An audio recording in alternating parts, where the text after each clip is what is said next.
देशाला स्वातंत्र्य होऊन 75 वर्ष पूर्ण झाली आणि 75 वर्ष पूर्ण झाल्यामुळे अमृत महोत्सव सुद्धा देशामध्ये राज्यामध्ये उत्साहात साजरा करण्यात आला।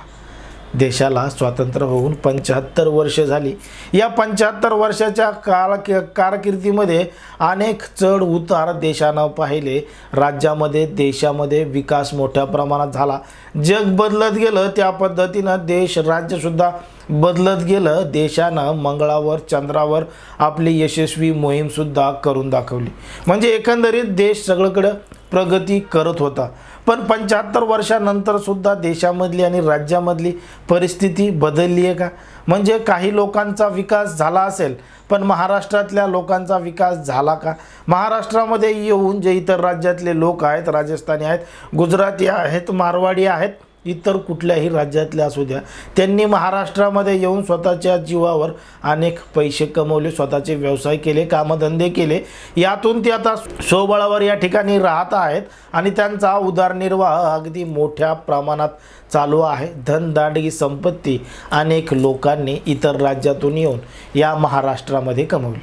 आता भारतामध्ये कुठं जावं, कुठं राहावं, काय व्यवसाय करावा हा ज्याचा त्याचा प्रश्न आहे। घटनेनं सुद्धा त्याला तसा अधिकार दिला आहे, त्याच्यावर आपल्याला काहीही बोलायचं नाही। पण याच महाराष्ट्रामध्ये राहणारे जे समाज आहेत, जे सर्व जाती धर्मातले लोक आहेत, त्या लोकांची अवस्था आज काय झालेली आहे आणि हा सगळा मुद्दा चर्चेत आला आहे तो म्हणजे आरक्षणामुळे। आंतरवाली सराठी इथून मनोज जरांगे पाटील यांनी 29 ऑगस्टपासून आमरण उपोषण चालू केलं। मराठा समाजाचा समावेश कुणबीमध्ये करावा, कुणबी असल्याचं जात प्रमाणपत्र द्यावं, मराठ्यांना आरक्षण द्यावं, यामुळे त्यांनी उपोषण सुरू केलं। त्या ठिकाणी पोलिसांचा लाठीचार्ज झाला, त्याचे पडसाद महाराष्ट्राच्या विविध भागामध्ये उमटले। त्यानंतर मनोज जरांगे पाटील यांनी महाराष्ट्राचा दौरा केला। त्यांना एक मोठा प्रतिसाद राज्यामध्ये सर्वच ठिकाणी मिळाला। लाखोंची गर्दी त्या ठिकाणी झाली आणि त्या ठिकाणी होणारी जी सभा होती त्या ठिकाणी लाखोंचा जनसमुदाय सुद्धा उमटला। 14 ऑक्टोबरची विराट ऐतिहासिक सभा झाली, त्या ठिकाणी सुद्धा आपण पाहिलं की मराठा समाज, मराठा बांधव किती मोठ्या संख्येने उपस्थित होता। मनोज जरांगे पाटील यांनी सरकारला 24 डिसेंबरपर्यंत टाइम अजून वाढून दिलाय की 24 तारखेपर्यंत मराठ्यांना कुणबी असल्याचं जात प्रमाणपत्र द्यावं, म्हणजे आरक्षण द्यावं। आता मनोज जरांगे पाटील यांच्या ज्या सभा राज्यभर चालू आहेत त्याला मोठा प्रतिसाद मिळत आहे। मनोज जरांगे पाटील ज्या ज्या ठिकाणी जात आहेत त्या त्या ठिकाणी मनोज जरांगे पाटील यांच्यावर 100 GCPच्या माध्यमातून फुलं सुद्धा उधळण्यात आलेली आहेत। काही ठिकाणी कमी प्रमाणात का होईना पण GCP आहेत, त्यांचं जल्लोषात स्वागत सुद्धा होतं आहे आणि त्या ठिकाणी त्यांचा जो ताफा आहे त्यांच्या ताफ्यामध्ये सुद्धा अनेक गाड्या आपल्याला आढळून येतात। जणू काही एखादी राजकीय शक्ती त्यांच्या पाठीमागे आहे, म्हणजे असा आरोप सुद्धा काही नेत्यांनी केला होता की मनोज जरांगे पाटील यांच्या पाठीमागे नेमकं हात कोणाचा आहे।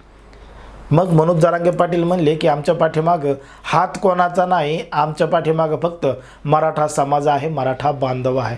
आता मनोज जरांगे पाटील यांच्या पाठीमागं मराठा समाज, मराठा बांधव हा ठामपणे खंबीरपणे उभा आहे। त्यांच्या ताफ्यामध्ये सुद्धा मराठा समाजाच्या लोकांच्या गाड्या आहेत, त्यांच्या स्वागताला सुद्धा जे JCP फुलं वगैरे उधळण्यात येते सगळे मराठा समाजाचेच लोक आहेत। मग प्रश्न असा निर्माण होतो की मनोज जरांगे पाटील यांच्या ताफ्यामध्ये असणाऱ्या एवढ्या गाड्या मराठा समाजाच्या आहेत, त्यांच्यावर वर्षाव करणारे ज्या 100 JCP लावल्या जातात, त्यांच्यावर फुलांची उधळण केली जाते। मग ते मनोज जरांगे पाटील मागास कसे किंवा असे एवढी सगळी ताकद असू नये ते मागास ठरतात का? आता हे जे काही प्रश्न आहेत ते उपस्थित केलेत ते म्हणजे साहित्यिक आणि लेखक लक्ष्मणराव गायकवाड यांनी। लक्ष्मणराव गायकवाड नेमकं मनोज जरांगे पाटील यांच्याबद्दल आणि मराठा समाजाबद्दल नेमकं काय म्हणालेत बघा हा व्हिडिओ।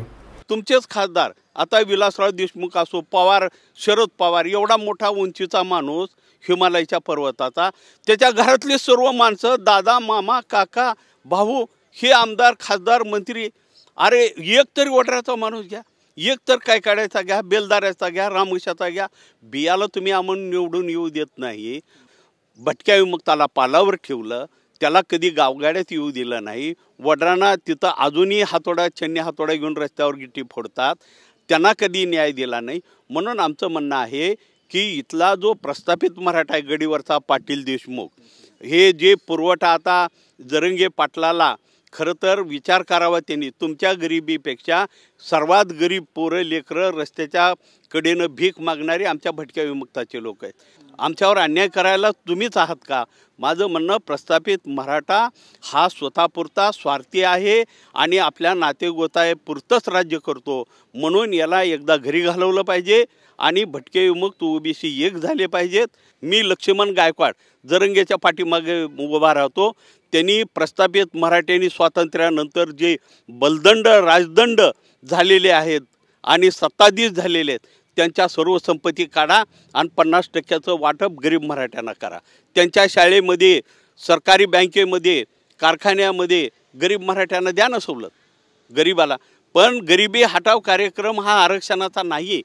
हे अपमानित झालेले भटक्या विमुक्तांचे लोक, ओबीसीचे लोक, आता कसं धनगराचं येड 12 वाजेपर्यंत जात नाही म्हणतात. धनगर बसलं जेव्हा आहे ताकासंघाशिवाय, परटाचं तोंड बघून, नाव्याचं तोंड बघून, हे अपमानित करणारे शब्द असल्यामुळं ती मागासवर्गाचा हिस्सा पडतात. जरंगे पाटलाच्या मागे 100 JCPनं भरलेली फुलं उधळत आहेत. हे कशाचं धोरण आहे मला सांगा? आम्हाला कधी एक फूल दिलं नाही. कोणी पालामध्ये राहता आलात लक्ष्मण गायकवाड, तुम्ही जरा चांगल्यात, एखादी हार कोणी देत नाही. तुम्हाला 100 JCP म्हणजे हे श्रीमंतीचं लक्षण नाही का मला सांगा? माझं म्हणणं की गरीब मराठ्यांनी एक मराठा लाख मराठा म्हणू नये. कारण एक मराठा लाख मराठा म्हणजे आम्ही 1 लाखाची शक्ती आहे. तुम्ही इतके शक्तिवान आणि बलदंड असाल तर मग तुम्ही मागासवर्ग कसं मला सांगा? आम्ही म्हणतो आम्ही गरीब उचल्यावं फाटक्यावं आम्हाला द्या. तुम्ही तसं म्हणत नाही आमची ताकद आहे आमची. मी म्हणतो गरीब मराठ्यांनी एक मराठा गरीब मराठा असं स्लोगन दिलं पाहिजे. ऐकलं लक्ष्मणराव गायकवाड काय म्हणतायत? लक्ष्मणराव गायकवाड म्हणतायत की प्रस्थापित मराठा आणि विस्थापित समाज या दोन्हीमध्ये सुद्धा फरक आहे. गावगाड्यामध्ये राहणारा पाटील देशमुख जे प्रस्थापित मराठा आहेत, जे राजकारणी आहेत, त्यांनी अनेक वर्ष या राज्यामध्ये त्यांचं राज्य आहे, अजूनही ते राज्य करतात आणि त्यांनीच जे खालचे लोक आहेत त्यांचं वाटोळं केलं. म्हणजे शेतकरी असतील, कष्टकरी असतील, मजूर असतील, जे कोणी मराठा समाजातले गरीब लोक असतील त्यांचं वाटोळंसुद्धा त्यांच्याच मोठ्या नेत्यांनी म्हणजे प्रस्थापित असणाऱ्या मराठ्यांनी केलं आहे, असं सुद्धा लक्ष्मणराव गायकवाड यांनी सांगितलं.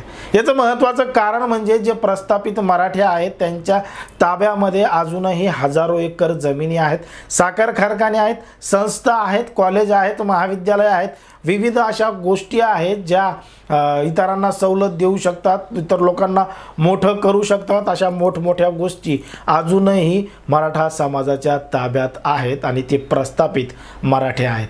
मग हे प्रस्थापित मराठे जे गरीब घरातले मराठा समाजातील कुटुंबातील जे मुलं आहेत, तरुण आहेत, तरुणी आहेत, यांना त्यांच्या नोकरीमध्ये याच्यामध्ये संधी, व्यवसायामध्ये संधी का देत नाहीत? म्हणजे एखाद्या प्रस्थापित मराठ्याचा जर एखादा साखर कारखाना असेल तर त्या कारखान्यामध्ये आपल्याच समाजातील जे गोर गरीब मुलं मुली तरुणी आहेत यांना नोकरी का दिल्या जात नाहीत? ज्या त्यांच्या संस्था आहेत, कॉलेज आहेत, महाविद्यालय आहेत, त्यांच्या महाविद्यालयामध्ये संस्थेमध्ये आपल्याच समाजातील गरीब बांधव आहेत त्याला सवलत का दिली जात नाही? इतर जे काही त्यांच्या ज्या व्यावसायिक गोष्टी आहेत त्या गोष्टीमध्ये सुद्धा लोकांना सवलत का दिली जात नाही? किंवा आपल्याच माणसाला आपण मोठं का करत नाहीत? असे विविध प्रश्न लक्ष्मणराव गायकवाड यांनी अगदी ठामपणे समजावून सांगितले. आणि त्यांनी असं सुद्धा सांगितलंय की मनोज जरांगे पाटील यांच्या स्वागताला जर 100 JCP उपलब्ध होत असतील, त्याच्यातून फुलांची उधळण केली जात असेल तर मग हा समाज मागासलेला कसा? पण मराठा समाजात सुद्धा आर्थिकदृष्ट्या दुर्बल गरीब मराठा समाज आहे, त्यांना सुद्धा त्यांच्या हक्काचं आरक्षण मिळालं पाहिजे. पण ते प्रस्थापित नसून विस्थापित आहेत, मागासलेले आहेत, असं कसं ठरवता येईल? कारण की आजही गावखेड्यामध्ये राहणारा जो मागास प्रवर्ग आहे, जाती जमाती भटक्या विमुक्त ह्या ज्या काही सर्व जाती आहेत त्यांच्यावर कशा पद्धतीनं बोललं जातं, त्यांच्यावर कशा पद्धतीनं टीका केली जाते, म्हणजे वारकाला कशा पद्धतीनं बोललं जातं, धनगराला कशा पद्धतीनं बोललं जातं, तशा पद्धतीनं एखाद्या मराठ्याला बोललं जातं का? म्हणजे जे विस्थापित आहेत त्यांना प्रस्तावितमध्ये आणण्यासाठी, मुख्य प्रवाहामध्ये आणण्यासाठी हा आरक्षण दिलं गेलं गेलेला आहे की त्यांना नोकरी मिळावी, नोकरीच्या संधी मिळाव्या, त्यांना थोडेफार पैसे मिळावे आणि ते विस्थापित झालेले आहेत ते कुठंतरी प्रस्थापित झाले पाहिजे, एकंदरीत समाजाच्या बरोबरीनं आले पाहिजे, म्हणून त्यांना आरक्षण दिलं गेलेलं आहे. त्यांना मानाचं स्थान गावामध्ये, शहरामध्ये, तालुक्यामध्ये, जिल्ह्यामध्ये, देशामध्ये मिळावं म्हणून त्यांना आरक्षण आहे. आरक्षण हे काही गरिबी हटवायचा कार्यक्रम नाही, असं सुद्धा लक्ष्मणराव गायकवाड यांनी ठामपणे सांगितलं.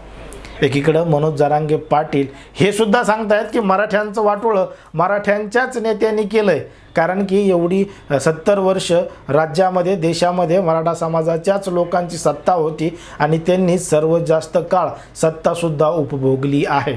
पण मात्र मनोज जरांगे पाटील यांनी आत्तापर्यंत कुठल्याही राजकीय मराठा नेत्याचं नाव ठामपणे घेतलेलं नाही.